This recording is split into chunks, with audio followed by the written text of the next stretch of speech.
અને ત્યાં કેવી સુરક્ષાનો કેવો પહેરો છે?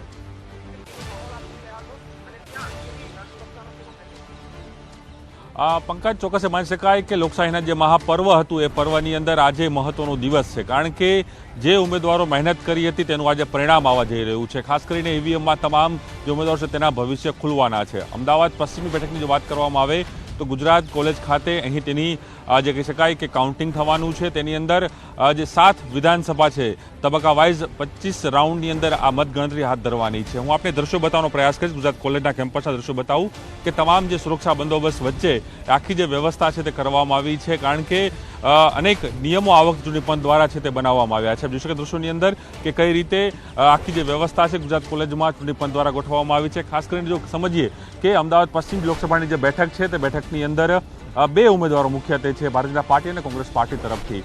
જ્યારથી અમદાવાદ શહેરમાં અમદાવાદ પશ્ચિમ બેઠકનું અસ્તિત્વ ત્યારથી જ ભારતીય જનતા પાર્ટી આ બેઠક ઉપર હર હંમેશા માટે જીતતી આવે છે, પરંતુ આ વખતે કહી શકાય કે ભારતીય જનતા પાર્ટીમાંથી એક નવા ઉમેદવાર તરીકે દિનેશ મકવાણા, જે પૂર્વ અમદાવાદ શહેરના ડેપ્યુટી મેયર પણ રહી ચૂક્યા છે, તે અને સાથે જ કોંગ્રેસ પાર્ટીના જે પૂર્વ ધારાસભ્ય જે સોજિત્રામાં રહેલા હતા તે ભરત મકવાણા, દિનેશ મકવાણા વર્સિસ ભરત મકવાણાની આ લડાઈ હતી. પરંતુ એ કહેવામાં આવે છે કે હાર્ડકોર આ જે બેઠક છે તે ભારતીય જનતા પાર્ટી હર હંમેશા માટે જીતતી આવે છે, પરંતુ આ વખતે જોવાનું રહે છે કે જે રીતે ભારતીય જનતા પાર્ટીએ દાવો કર્યો હતો કે 5 લાખ લીડથી પણ વધુ મતોથી જીતાય, ત્યારે ગઈ વખતે પણ જોવા મળ્યું હતું કે જે કિરીટ સોલંકી 3 ટર્મથી સાંસદ હતા એ કિરીટ સોલંકી પણ 3.5 લાખ મતોથી જીત્યા હતા. ત્યારે આપણે જોવાનું રહે છે કે દિનેશ જે મકવાણા છે, દિનેશ મકવાણા કેટલા મતોથી જીતે છે, કારણ કે ભારતીય જનતા પાર્ટી તરફથી એ દાવો કરવામાં આવ્યો હતો કે આ વખતે અમે તમામ જે લોકસભા બેઠકો છે તે 5 લાખ મતોથી અમે જીતશું, અને સાથે જ આ બેઠક પણ તેના માટે સિક્યોર માનવામાં આવે છે. અને એ કહી શકાય કે એક ભાજપનો હાર્ડકોર વોટર આ મત ક્ષેત્રની અંદર છે. અને ખાસ કરીને જ્યારે એની અંદર જે 7 વિધાનસભાઓનો સમાવેશ થાય છે તેમાં એલિસ બ્રિજ હોય, મણિનગર બેઠક છે, સારવા બેઠક છે અને નાની લીમડા બેઠક, જમાલપુર બેઠક છે, એમાં મહદઅંશે જે કહી શકાય કે અમદાવાદ પશ્ચિમ જે લોકસભા બેઠક છે પંકજ, તે અનુસૂચિત જાતિ એટલે SC માટે રિઝર્વ કરવામાં આવી છે, અને તેના જ કારણે બંને જે ઉમેદવારો છે તે હારી લડાઈ લડી રહ્યા છે. અને ચોક્કસ થોડી કલાકોમાં જ એટલે સવારના 8 કલાકે પહેલી વખત મતગણતરી શરૂ થશે, અને તેની અંદર પહેલું બેલેટ પેપરની આ મતગણતરી શરૂ થશે. ત્યારબાદ 1 બાય 1 જે છે તમામ જે વિધાનસભા દીઠ જે રાઉન્ડ ગોઠવવામાં આવ્યા છે તે રાઉન્ડ અંતર્ગત એ છે એ મતગણતરી હાથ ધરાશે. અને માનવામાં આવ્યું છે કે બપોરના 11 થી 12 કલાકની વચ્ચે જ પરિણામ છે તે આવી જશે. અને ક્યાંક ને ક્યાંક એવું પણ એક શ્યોર માનવામાં આવી રહ્યું છે કે અમદાવાદ જે પશ્ચિમ લોકસભા બેઠક છે તે ક્યાંક ભારતીય જનતા પાર્ટી માટે સેફ છે, પરંતુ હવે જોવાનું રહે છે કે ભારતીય જનતા પાર્ટી કેટલી લીડથી આ બેઠક અહીં જીતે છે. પંકજ. જી પ્રણવ, આભાર જાણકારી આપવા માટે. આગળ પણ તમારી પાસેથી એક રાઉન્ડની અપડેટ્સ લેતા રહીશું. એક પણ બ્રેક વગર ન્યૂઝ 18 ગુજરાતી તમને સતત માહિતી પહોંચાડતું રહેશે. બિલકુલ, લોકસભાના પરિણામનું નોનસ્ટોપ કવરેજ ન્યૂઝ 18 ગુજરાતી પર, એક પણ વિરામ વિના વિશ્વસનીય કવરેજ ગુજરાતની તમામ બેઠકો અને દેશની અલગ અલગ બેઠકો પરથી, લોકસભાની તમામ બેઠકો પરથી સચોટ ખબર અને સૌથી ઝડપી પરિણામ એક પણ બ્રેક વગર ન્યૂઝ 18 ગુજરાતી પર આપ નિહાળી શકશો. લોકસભાના પરિણામોનું નોનસ્ટોપ કવરેજ અમે આપને ન્યૂઝ 18 ગુજરાતી પર બતાવીશું. 543 લોકસભાની બેઠકો અને તમામ બેઠકો પરથી મતગણતરી કેન્દ્રો પરથી દેશભરમાં 2000 થી પણ વધારે રિપોર્ટર્સ અમારા જે તમામ બેઠકો પર છે, અને ત્યાંથી તમને સીધો જ ચિતાર આપીશું દેશના દરેક મતગણતરી કેન્દ્ર પરથી સૌથી ઝડપી પરિણામ.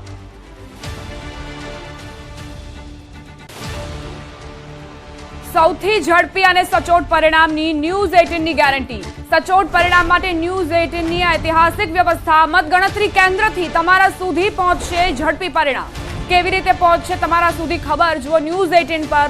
લોકસભા ચૂંટણી 2024 ની મતગણતરીને લઈને હવે ગણતરીના કલાકો બાકી રહ્યા છે, ત્યારે નેટવર્ક 18 પર સૌથી સચોટ અને ઝડપી મતગણતરી કઈ રીતે થાય છે તે જાણીએ દિલ્હીથી અમારા સહયોગી લક્ષ્મણ પટાટ પાસેથી.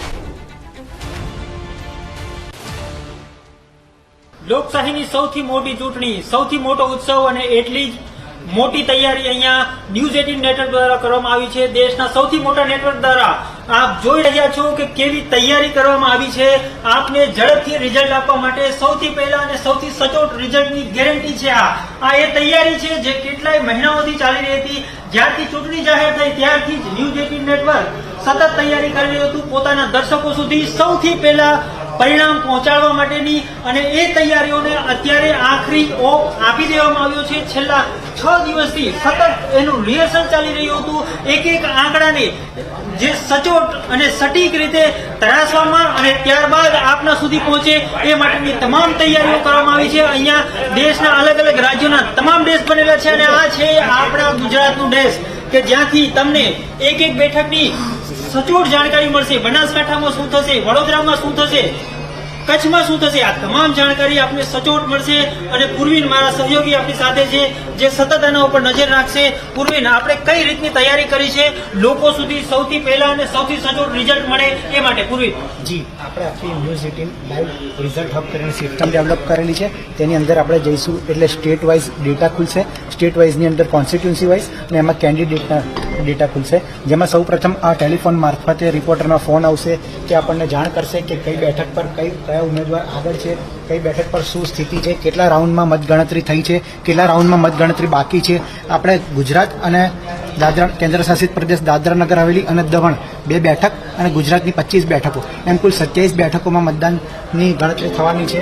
ત્યારે રિપોર્ટર જ્યારે આપણે વેરિફિકેશન કરીશું અને તમામ અપડેટ સચોટ અને ફાસ્ટ આપવાનો આપણે પ્રયત્ન કરીશું. એટલે પાક્કું છે કે કાલે તમે ટીવીની સ્ક્રીન ન્યૂઝ 18 ગુજરાતીની ટીવીની સ્ક્રીન નહીં છોડી શકો, કારણ કે સૌથી પહેલા દરેક ક્ષણે, દરેક મિનિટે, દરેક સેકન્ડે આંકડો બદલાવાનો છે. કારણ કે 2000 થી વધુ રિપોર્ટર સમગ્ર દેશમાં અમારા છે જે એક એક સેકન્ડે અમને અપડેટ આપશે, અને એ અપડેટ અહીંયાથી સીધી જ આપના ટીવી સ્ક્રીન પર જોવા મળશે. આ એ ટીમ છે જે મહિનાઓથી મહેનત કરી રહી છે. આ એ ટીમ છે જે મહિનાઓથી તમારા માટે તમને ઝડપથી જાણકારી મળે, સૌથી સચોટ જાણકારી મળે, સૌથી પહેલા રિઝલ્ટ મળે એ માટે તૈયારી કરી રહી હતી. અને એ તૈયારીઓ હવે આવતીકાલે આપના ટીવી સ્ક્રીન પર જોવા મળશે. આપ જોઈ શકશો કે ન્યૂઝ 18 નેટવર્ક પર સૌથી પહેલા અને સૌથી સચોટ પરિણામ મળશે. જે વર્ષોથી કહેવાય છે કે ચૂંટણી ઇલેક્શન એટલે ન્યૂઝ 18 નેટવર્ક એ ફરી એક વખત સાબિત થવાનું છે, અને એની જ આ તૈયારીઓ છે જે આપ સ્પષ્ટ જોઈ શકો છો. કાલે સૌથી પહેલા સૌથી સચોટ પરિણામ માટે આપ જોતા રહો ન્યૂઝ 18 નેટવર્ક. જી આભાર લક્ષ્મણ. તો જે રીતે લોકસભા પરિણામની નોન સ્ટોપ કવરેજ અને સચોટ ખબર અમે આપના સુધી પહોંચાડવાના છે. ગુજરાતની 25 બેઠકો અને દરેક રાઉન્ડ પર સતત અપડેટ માત્ર ન્યૂઝ 18 પર. આપ જોડાયેલા રહેજો, કારણ કે જીતના જશ્નથી હાર જીતના સમીકરણ સુધી અમે એક એક માહિતી આપના સુધી આપવાના છીએ. કहीं ખુશી કहीं ગમની સાથે પણ બતાવીશું એ દરેક એંગલ કે જેમાં આપણે પાછલા ચૂંટણીના પરિણામો આવે પહેલા જોયા છે.